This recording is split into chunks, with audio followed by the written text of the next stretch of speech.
O assunto no BG Manhã agora é a chamada, é uma palavra interessante, procrastinação. É um termo estranho para muitos, até muito pouco discutido, e agora parece que vai mudar isso.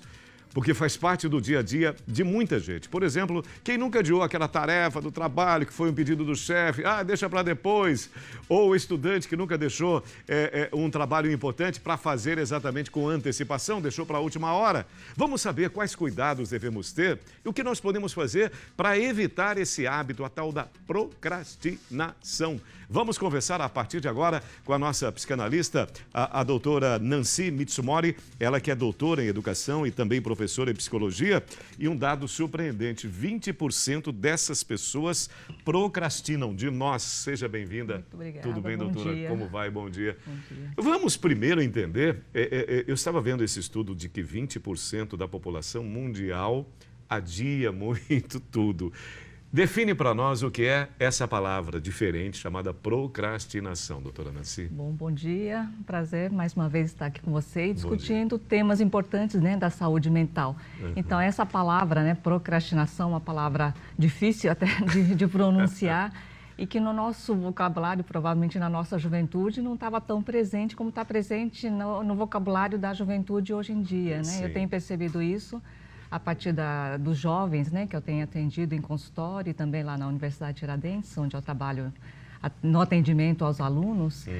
E muitos jovens estão sofrendo muito com isso. O que é procrastinar? Como você definiu, é deixar para depois alguma coisa que a gente sabe que teria que ser feito agora, né? Deixar para depois. E interessante, só complementando também, eu percebi também que agora estão comentando muito sobre esse assunto que não se comentava. Exatamente pelos prejuízos causados pela procrastinação. Exatamente, né? Então, como eu disse, tenho atendido muitos jovens, né? Então, em geral, eles vêm se queixando disso e sofrendo por causa dessa procrastinação em relação aos estudos. Eu sei que eu tenho que estudar para a prova, porém eu vou deixar para estudar no dia anterior, quem sabe, né? Quer dizer, sempre dá um tempo, né? A sensação que a pessoa tem é que sempre vai dar um tempo, né? Posso fazer depois, porque é uma tarefa chata, é difícil de fazer, então eu deixo para depois. Né? Em geral, a procrastinação está ligada com isso, né? Quer dizer, algo que é trabalhoso, custoso, então sempre tem alguma coisa mais prazerosa para fazer, e ainda mais hoje em dia, né? Com a internet, né? Com as redes sociais, as distrações são muitas, né? E isso acaba causando o que é muito importante, nós entendemos, você que está nos assistindo, muito prejuízo, né, doutora? São prejuízos materiais, são prejuízos financeiros, prejuízos emocionais, principalmente prejuízos profissionais, não é? Exatamente, né? Um exemplo que você citou é aquele trabalho, né, que o chefe pede para ser feito em um prazo X e que eu vou adiando, né? Quer dizer, se eu começo a fazer agora, dá tempo de fazer, né? Fazer bem feito.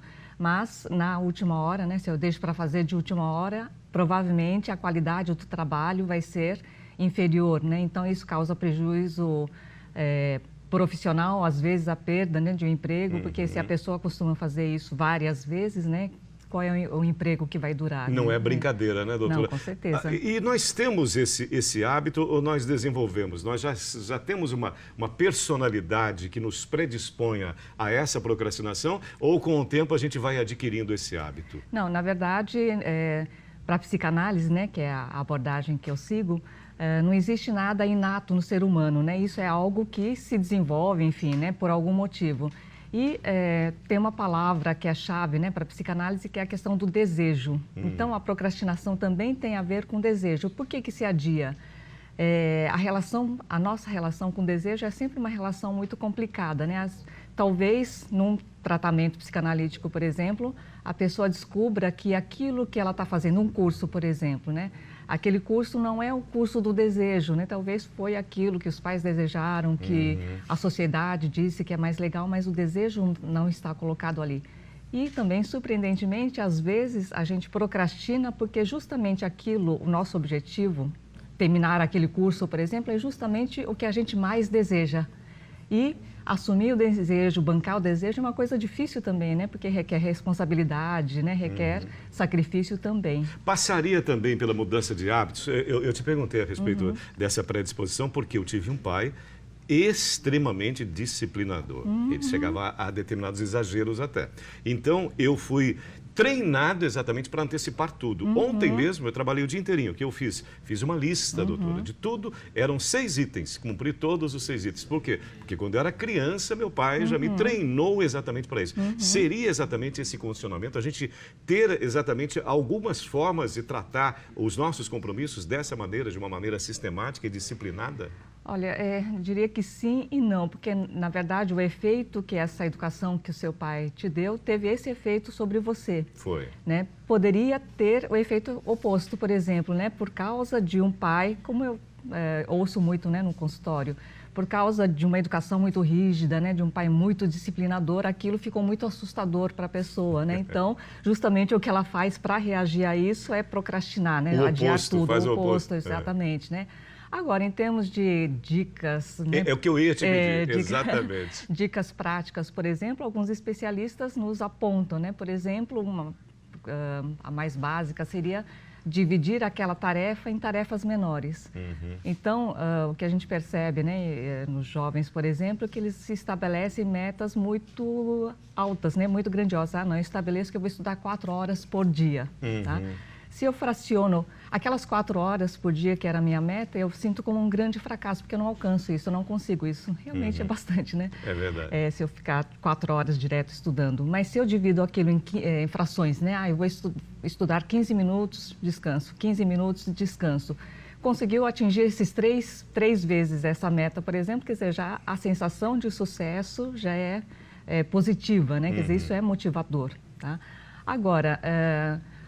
embora haja essas dicas práticas, há pessoas que não conseguem, mesmo com elas, deixar de procrastinar. E é a hora de procurar um especialista, né, uma ajuda para poder saber o que é que está por trás disso. Para a gente fechar, algo que eu acho interessante é essa lista que eu faço e também uma coisa que eu mesmo preparei para mim foram recompensas. E eu faço pausas, então eu tomo um cafezinho, aí eu como um chocolatinho, eu dou uma voltinha em algum lugar e retorno, porque senão, como você falou, fica algo, para a gente fechar, fica algo muito estressante também, né, doutora? Sim.